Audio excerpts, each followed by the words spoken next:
आज 23 मार्च है।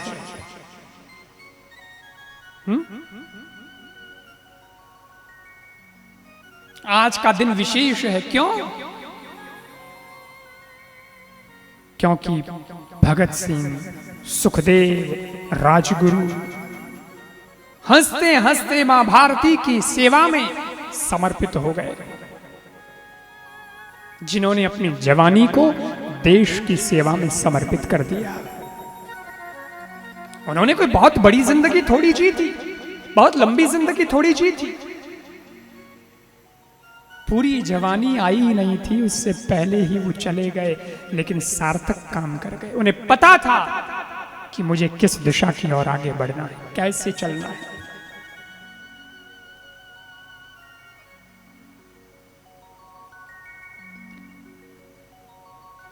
– 1907 में भगत सिंह का जन्म हुआ।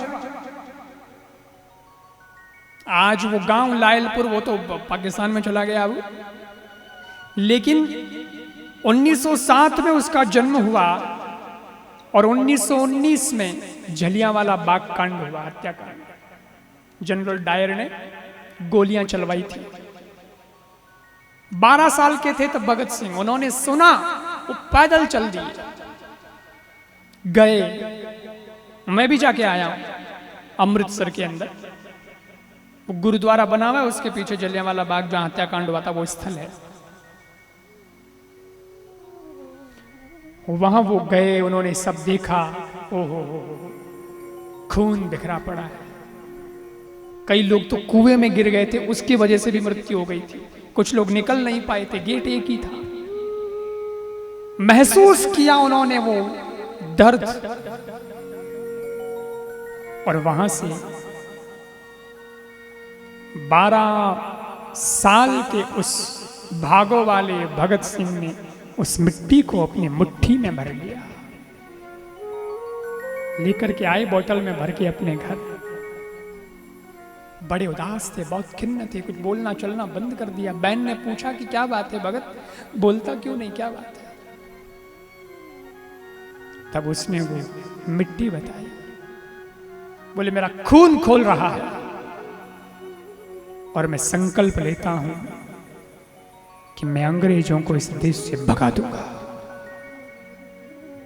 पिताजी आम का पेड़ लगाने के लिए बीज बो रहे हैं।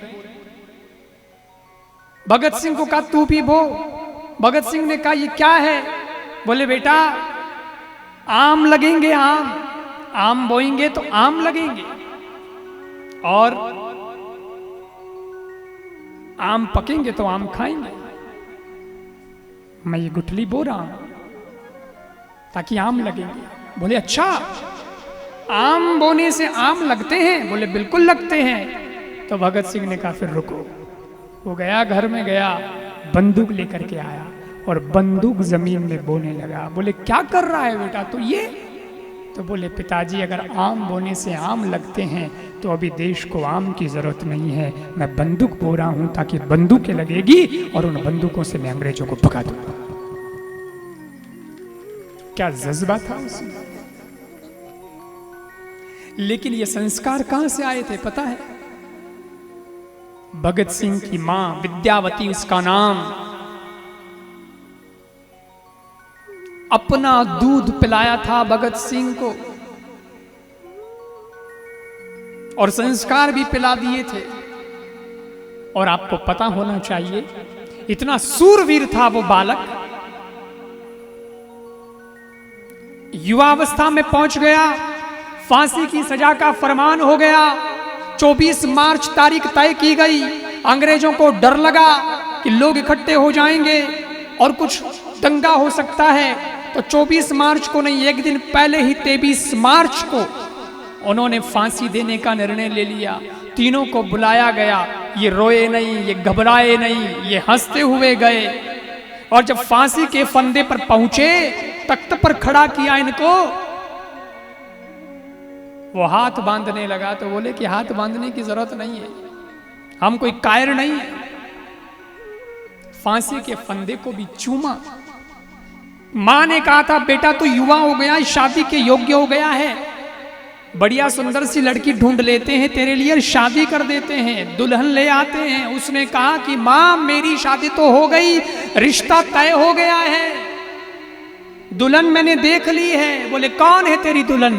बोले मौत ही मेरी दुल्हन है, इस देश के लिए मर जाना है, मिट जाना है, तय कर लिया है। फांसी के फंदे को चूमा और कुर्बान हो गया।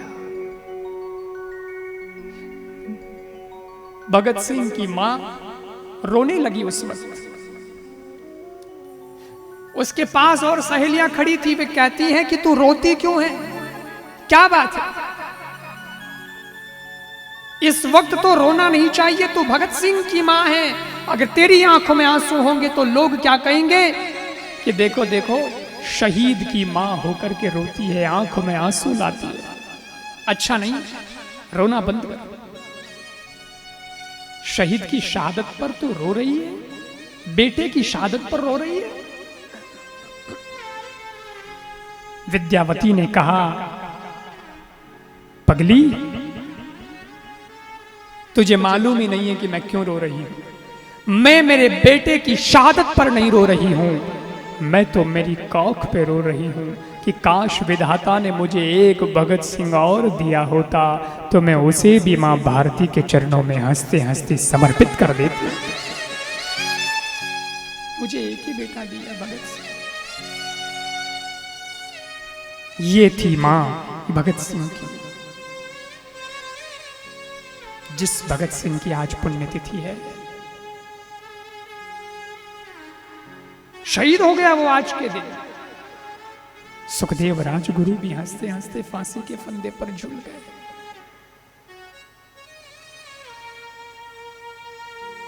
विचार करिए, अगर वो मां ऐसे संस्कार न देती तो क्या भगत सिंह ऐसा बन पाता?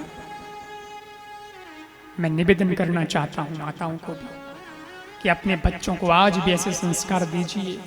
महाराणा प्रताप, भगत सिंह आज क्यों नहीं पैदा हो रहे? कहां कमी रह गई?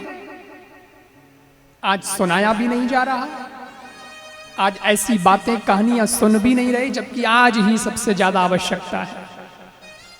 और जब कहते हैं कि ऐसे ऐसे बच्चे होने चाहिए तो कहते तो खूब है, हाँ हाँ भगत सिंह होना चाहिए, महाराणा प्रताप जन्म लेना चाहिए, विवेकानंद जी जन्मने चाहिए, युधिष्ठिर जन्मने चाहिए, अर्जुन भीम पैदा होने चाहिए, लेकिन किसके घर में? बोले पड़ोसी के घर में।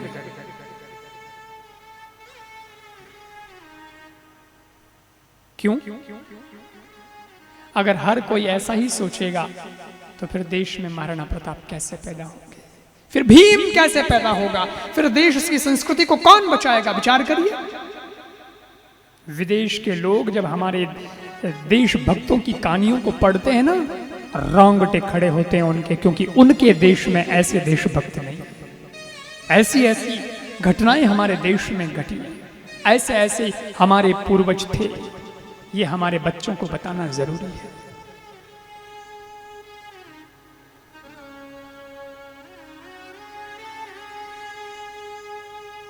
जब वो तीनों फांसी के फंदे पर झूले ना, तो लोगों ने कहा ये मर गए, ये मर गए। लेकिन पूछो तो सही उनसे कि तुम किस भावना से जा रहे हो? अभी तुम्हारी ये गर्दनें लटक जाएंगी, तुम्हें क्या लग रहा है? तब उनकी भावना को एक कवि ने अपनी पंक्तियों में लिखा।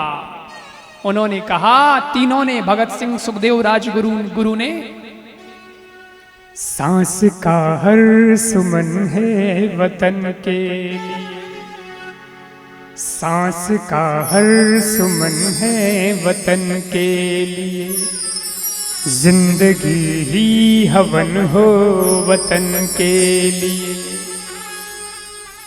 और कह गई फांसियों में फंसी गर्दने, कह गई फांसियों में फंसी गर्दने, ये नमन है हमारा वतन के लिए, ये नमन है हमारा वतन के। ये तो हमारी और से मां भारती को नमन है, वंदन।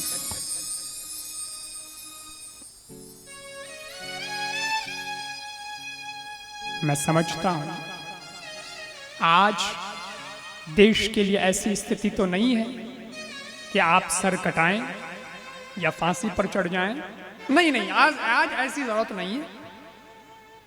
आज गोलियां खाने की जरूरत नहीं है, आज मस्तक कटाने की जरूरत नहीं है। आज तो मित्रों देश के लिए मस्तक गिनाने की जरूरत है कि हां हम देश के लिए खड़े हैं।